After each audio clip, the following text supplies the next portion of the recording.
السلام علیکم ناظرین، آج میں آپ کو احسان فراموش کی 53 ایپیسوڈ کا حوال بتانا چاہوں گی کہ اس میں آگے کیا ہونے والا ہے۔ احسان فراموش میں آخرکار حمزہ اور فلک نے کر لیا نکاح، لیکن وہ اپنی حقیقت بتا کر ہی نوال کو گئی کہ شروع سے اسے کتنی جیلس تھی، نوال ہر کام میں کیوں آگے تھی، حالانکہ وہ اس سے زیادہ خوبصورت ہے۔ لیکن جب اسے پھر کبیر ملتا ہے تو وہ سمجھتی ہے کہ وہ نوال سے زیادہ اسے سب کچھ مل گیا، لیکن اس کے برعکس جب وہ دیکھتی ہے کہ اسے حمزہ مل گیا، وہ کہتی ہے جو کبیر سے لاکھ درجے بہتر تھا، تو اور آپ تو حمزہ کو ڈیزرو ہی نہیں کرتی، اور پھر میں نے یوں کیا کہ حمزہ کو آپ سے چھین لیا۔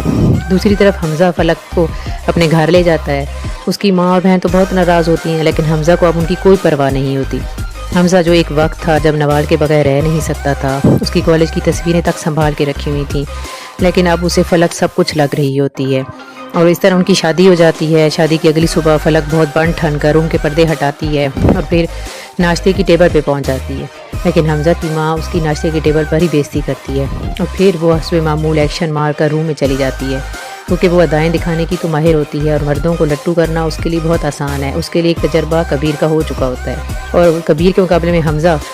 وہ تو ٹھہرا جذباتی اور بیوقوف فوراً ہی فلک کے پیچھے چلا جاتا ہے، اور فلک کہتی ہے کہ اگر آپ کی ماں کو مجھ سے کوئی دلچسپی نہیں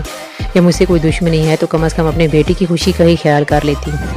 اور حمزہ جو پہلے کبھی بھی اپنی ماں اور بہن کی کوئی بات ٹالتا نہیں تھا، ریجیکٹ نہیں کرتا تھا، اپنی ماں کا بہت فرما بردار بیٹا ہوتا تھا، اب دیکھیے فلک کی بات سے ایگری کرتا ہے، فلک کی ہر بات پہ ہاں میں ہاں ملاتا ہے۔ اور فلک کا مقصد صرف اپنے بیڈ روم تک رہنا تو نہیں ہوتا نا، اس کا تو مقصد اس پورے گھر میں راج کرنا ہوتا ہے، اس ساس نند کو بھی ناکو چنے چبانا ہوتا ہے، ان کا جینا حرام کرنا ہوتا ہے، جیسے اس نے عالیہ بھابی کا کیا تھا۔ اس لیے وہ اپنے بیڈ روم سے نکل کر ڈرائنگ روم میں پہنچ جاتی ہے، جہاں اس کی ملاقات بجو سے ہوتی ہے۔ بجو اس کے ساتھ صحیح طریقے سے پیش نہیں آتی، تو وہ کہتی ہے کہ آپ نے اگر مجھے ڈسرسپیکٹ کیا کہ مجھے ڈسرسپیکٹ کریں گی، یعنی میری بےزتی کریں گی، تو میں بھی اسی طرح پیش آؤں گی۔ اصل میں تو فلک نے عزت بیسی پہ رکھا ہی نہیں ہوتا، وہ تو بہت خود غرض مطلبی لڑکی ہے، احسان فراموش ہے، لیکن فی الحال اسے اس بات کا غرور ہوتا ہے کہ حمزہ اس کی مٹھی میں ہے اور ساری باتیں اس کی حق میں جا رہی ہیں۔ اب فلک کیا سوچتی ہے کہ حمزہ کو کہتی ہے کیوں نہ کہ وہ اپنی شادی کو پبلکلی اناؤنس کریں، اور حمزہ ابھی تو فی الحال ہر بات میں فلک کی ہاں میں ہاں ملاتا ہے،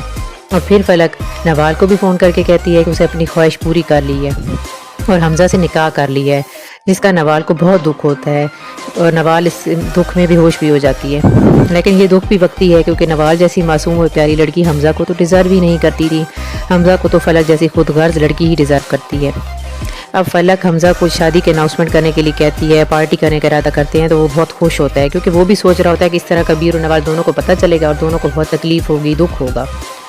جبکہ کبیر کو اس بات کا پتہ چلتا ہے تو وہ تو خود پہلے فلک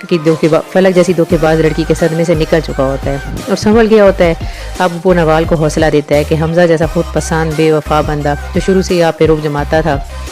آپ کو اپنے کنٹرول میں رکھنا چاہتا تھا، وہ آپ کے لائق تھا ہی نہیں، اور اب نوال پہلے سے ہی جو الہام جو فلک کی بیٹی ہے اس سے بہت پیار کرتی ہے، اب وہ اکیلی ہو جاتی ہے تو اسے اور کلوز ہو جاتی ہے، اب اس کے ساتھ زیادہ ٹائم سپینڈ کرنے لگ جاتی ہے۔ اس طرح الہام کی وجہ سے کبیر اور نوال ایک دوسرے کے نزدیک آنے لگتے ہیں۔ اور دوسری طرف جب حمزہ کی ماں کو پتہ چلتا ہے کہ حمزہ اور فلک اپنی شادی کو اناؤنس کرنے جا رہے ہیں، کوئی پارٹی دینے جا رہے ہیں، تو وہ بہت ناراض ہوتی ہے کہ پہلے نکاح کر لیا، اب اناؤنسمنٹ کرنے جا رہے ہیں، لیکن ابھی فی الحال حمزہ کو تو فلک کی بات ہی پسند آتی ہے، ہر بات فلک کی ہی مانتا ہے، اور اب فلک حقیقت آنے والے وقت میں ہی حمزہ کے سامنے کھلے گی۔ شکریہ۔